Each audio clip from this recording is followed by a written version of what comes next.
Hello and welcome to the YYC Soccer Podcast. My name is Jason Kmet. My co-host is Scott Strasser. Hey, Scott. Hey, Jason. How you doing? Pretty good. I'm starting to feel like we're getting back into the swing of things of having a regular weekly podcast. Episode 5. It's starting to feel like the routine is back. Yeah, it has been a bit of a quieter week compared to what it was like for probably the last 2 or 3 weeks in terms of news releases landing in our email inbox, player announcements and things like that. But I think we'll still cobble together an episode this week. We definitely have a few things to chat about. For sure. And if you are a new listener to our podcast, Scott, I don't think I actually asked this last week. I think I missed it. But what is the YYC Soccer Podcast all about? You're right, you did miss it. But yeah, we always mention at the top of our episodes, our podcast focuses on soccer in Calgary at the amateur, post-secondary, and professional levels. We discuss the Calgary Wild and Cavalry FC, but we also talk a lot about grassroots soccer related news and goings on. And we talk about players from Calgary who are doing exciting things either locally or overseas. Yeah, and this week, as you mentioned, it's maybe a little bit of a lighter news week, but we do have a couple updates from training camp for Cavalry FC and the Calgary Wild. We have a few other player updates regarding some Calgarians overseas and Calgarians playing international football. And we do have an interview this week. Scott, who's our interview with?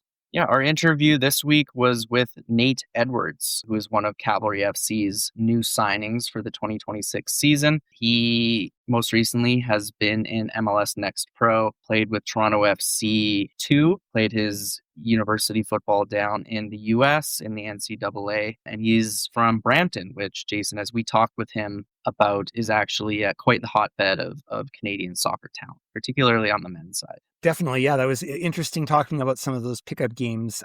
But yeah, we'll get into that in the interview in a little bit. And Jason, while we typically launch our episodes with news about Cavalry FC and the Calgary Wild, considering that it was pretty quiet weeks for those two teams, we figured we'd kick things off this episode with some news about how local Calgarians are doing overseas, because there is some news on that front. Hi, this is Bim Pepple, and you're listening to the YYC Soccer Podcast.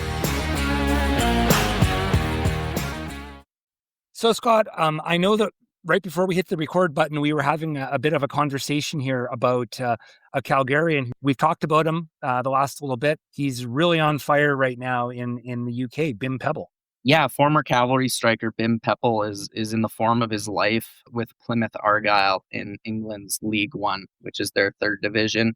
He scored another brace this past weekend, which I believe puts him at something like 9 goals on the season, or 8 goals in his last 9 games. He's in an incredible run of form. And yeah, there's been a little bit of chatter in terms of what that might do in terms of other clubs being interested in him. Yeah, I'll make sure that I include the links to a couple of these articles on our social media. Yeah, there's reports of numerous teams showing some interest in him, which, yeah, I guess is kind of inevitable when you're playing like he is right now. So there were some notable teams in there for sure.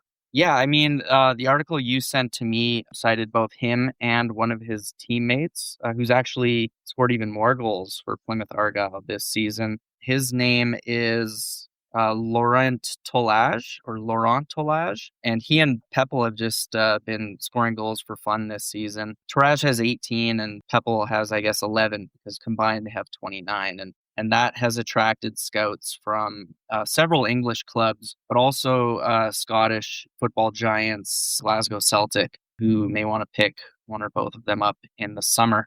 This is according to an article from the Daily Mail. Yeah, and they also indicated there was some interest from MLS sides, including Montreal and Minnesota, which I was a little surprised at that, but I guess why not? Yeah, I don't know if Pepple wants to come back to North America, considering how well it's going for him in the UK, but obviously that option would be there, and it would put him probably on Jesse Marsh's radar a little bit more in terms of maybe breaking into the national team, which we know is something that he's interested in. You got to think that, he's knocking on the door of the championship, potentially even higher of a level. So I think he should probably stay where he is and finish out the season with Plymouth Argyle and see where the wind takes him.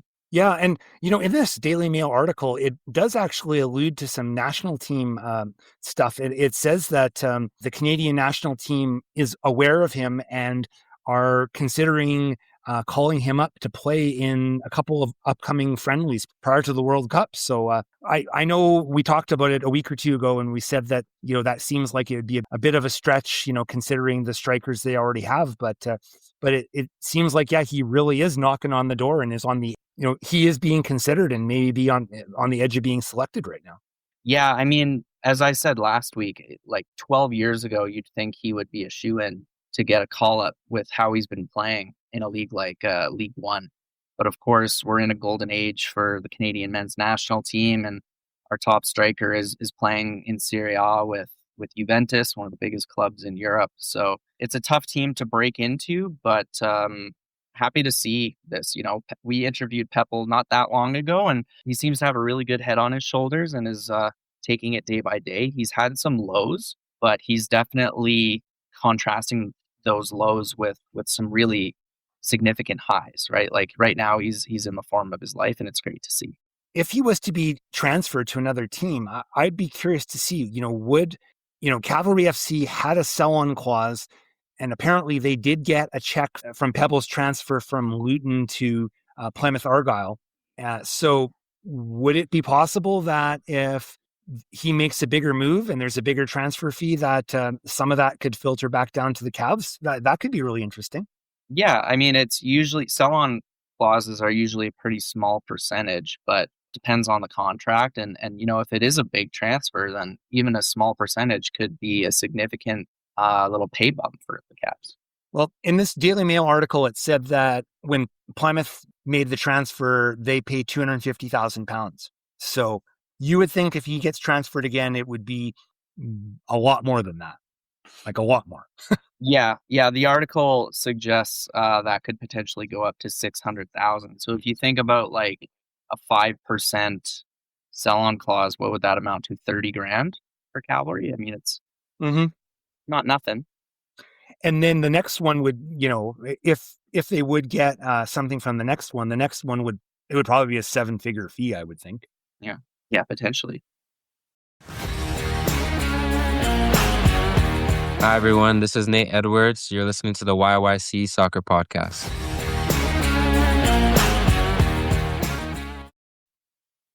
All right, Scott, in this segment, let's talk about Cavalry FC and the Calgary Wild. I think we don't have tons of news, so we probably just could all do it in one segment. But let's start with Cavalry. We're going to be talking about a lot of players going for international duty over the next little while here, but only one of them has played in time for the recording of this podcast this week. Yeah, this is James McGlinchey. He was called up to Canada's U20 men's squad for the 2026 CONCACAF U20 qualifiers in Nicaragua. They played the first of 4 games today against the U.S. Virgin Islands. McGlinchey came on with about 22 minutes left on the clock. Probably wasn't too nervous, Jason, considering what the score was already at that point. Yeah, when he came on, it was 10-0 for Canada, and the final score was 14-0. And he did not score one of those 4 goals, by the way. But yeah, that's a pretty chill debut. Yeah, pretty relaxing way to kick off your national team experience. So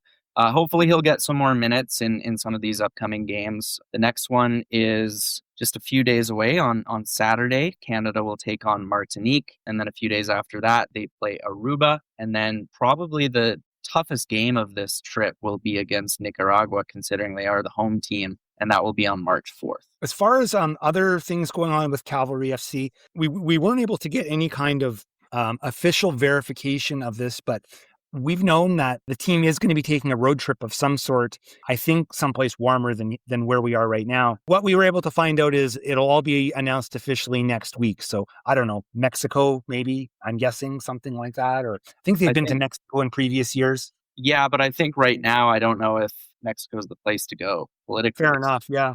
We'll see where it all ends up, but I know that's on the radar screen for them right now. And I think the only other bit of information about the club that we know of right now is the trialist that we had mentioned, the lad from Ukraine. Is it Vladislav Satsevich? Vladislav Satsevich. or Okay. Vladislav Satsevic. Yeah, the defender who spent 2025 with Nate Ooks and St. Albert Impact in then called League One Alberta.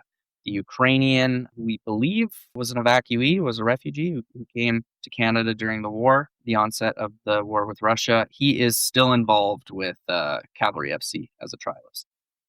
Nothing official about his status right now, but he is still training with the club. So Scott, maybe now's a good time to run our interview. Yeah, as mentioned, our interview this week was with new Cavalry signing Nate Edwards. So without further ado, let's run that interview now. I'd like to welcome Nate Edwards to the podcast. Nate is one of Cavalry FC's latest signings. He joins the club originally from Ontario, from the city of Brampton, but played his NCAA football for Purdue, Fort Wayne, and then Syracuse, and was recently with Toronto FC and TFC2 as well. Nate, welcome to the YYC Soccer Podcast. Thank you. Thank you guys for having me. Could you start by kind of telling us how you ended up signing for Cavalry? How did this all come together from your end? It was during the off season. I got a message from my agent, and he just said Calvary was an option. I had a call with Tommy, and honestly, after the call with Tommy, I was really more intrigued to coming to Calvary. I was in an MLS Next Pro system, so I was trying to stay in the MLS system. But actually, after having a talk with Tommy, that changed my perspective on things. A big thing for me is now I'm getting a bit older in my age, and MLS Next Pro is a bit younger now. Tommy kind of pointed that out to me, and it made me view things in a different light. And ever since that phone call, I started really thinking about it. And say my decision to come here came a month after that first call with Tommy. So yeah.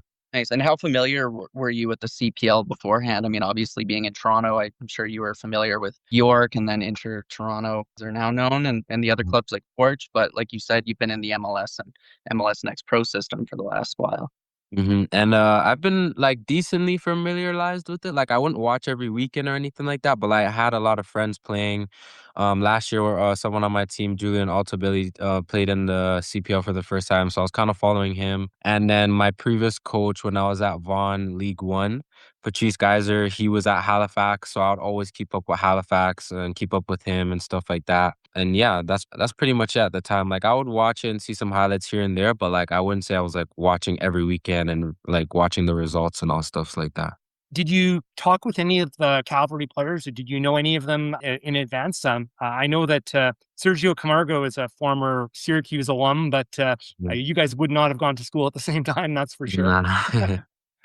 Nah, I haven't. Tommy was the only person that I spoke to. To me, this is a whole new chapter. Everyone I've met here is new. I've never met anybody here. So until now, obviously. But before coming, the only person I spoke to was Tommy, really.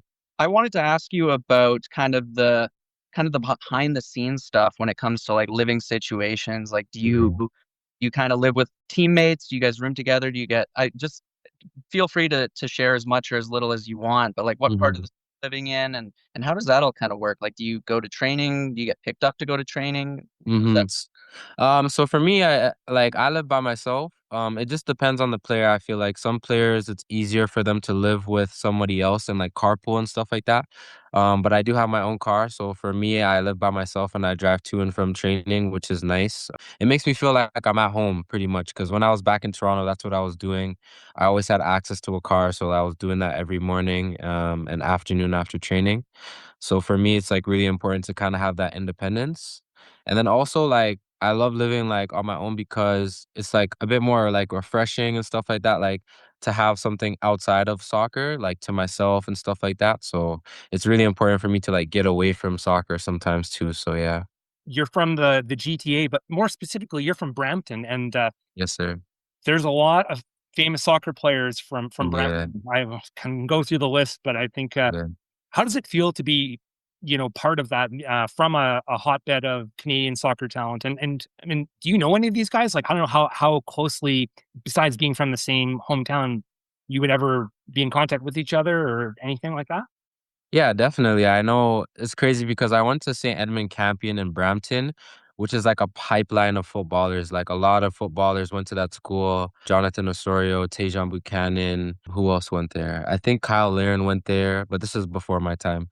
So a lot of footballers have come from that area specifically. And in that area, there's a field called Credit View and Sandalwood Field. It's a turf field.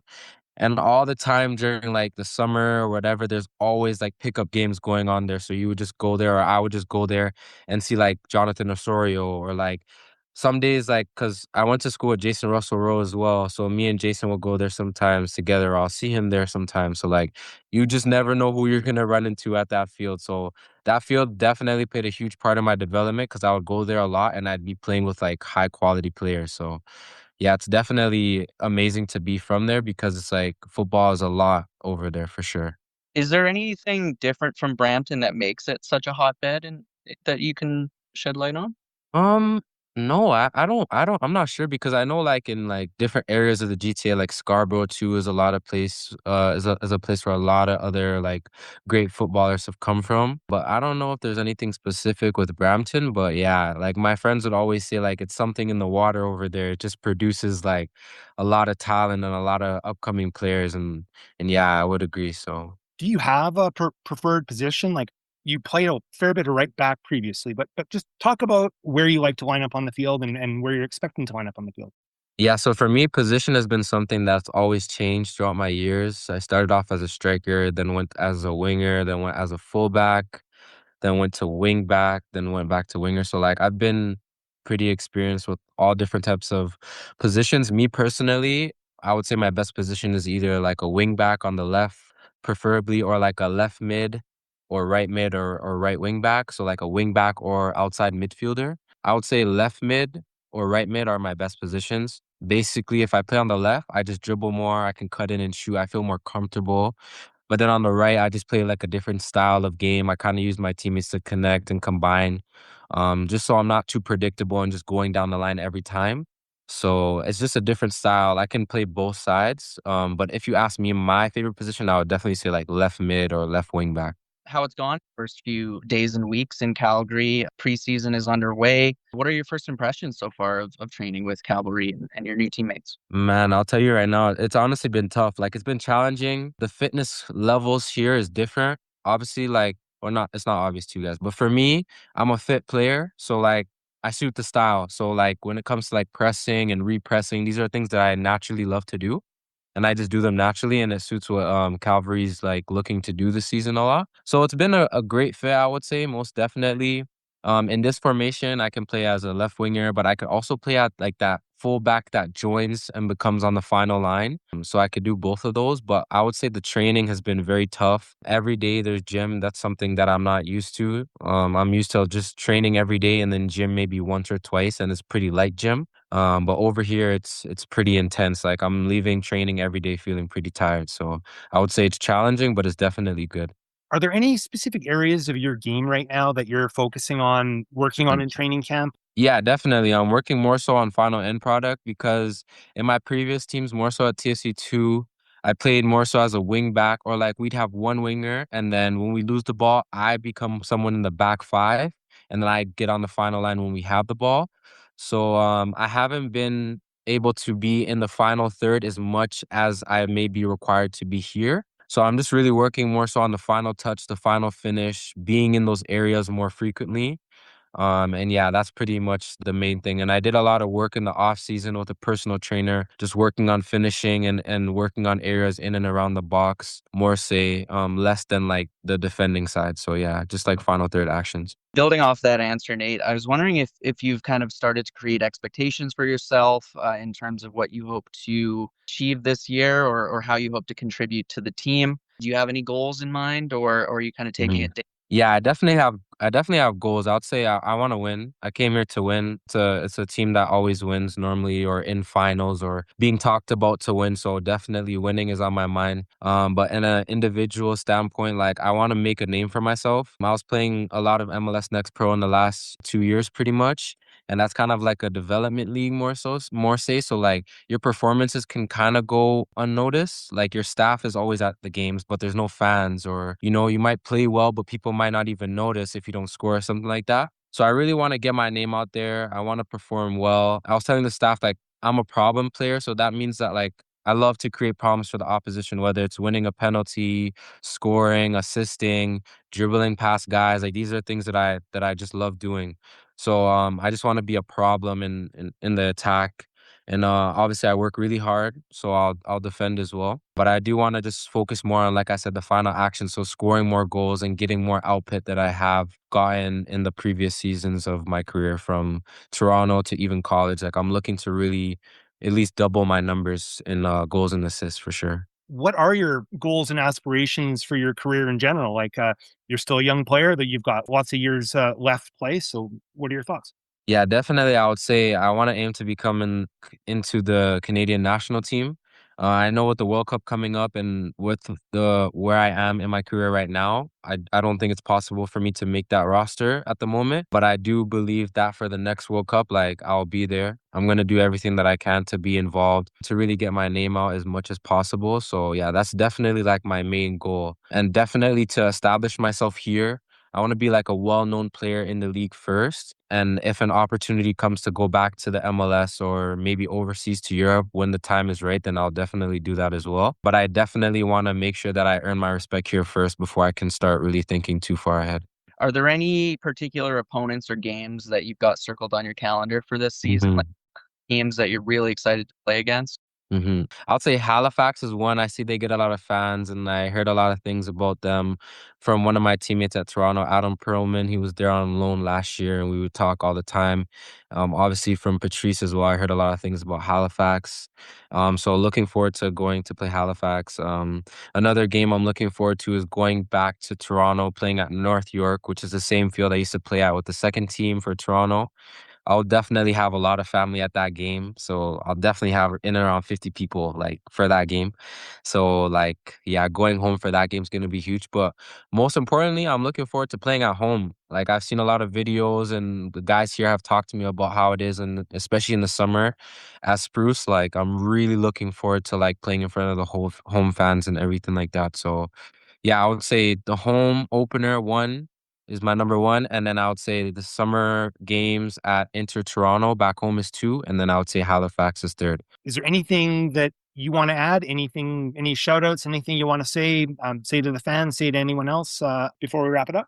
No, I'll just say that I'm super excited to be here. I'm super grateful for this opportunity. It's an opportunity that's gonna allow myself to like I said, get my name out there. And I know I made the right decision coming here. Like, I'm just really excited to play in front of the fans and to win some games, and to really hopefully push for some trophies this year. So yeah, definitely looking forward to getting out there as soon as possible. So it's a bit challenging right now because the preseason started pretty early from when our first game is. Our first game is April 5th, and then the home opener is April 12th. So we definitely have a lot of time to train.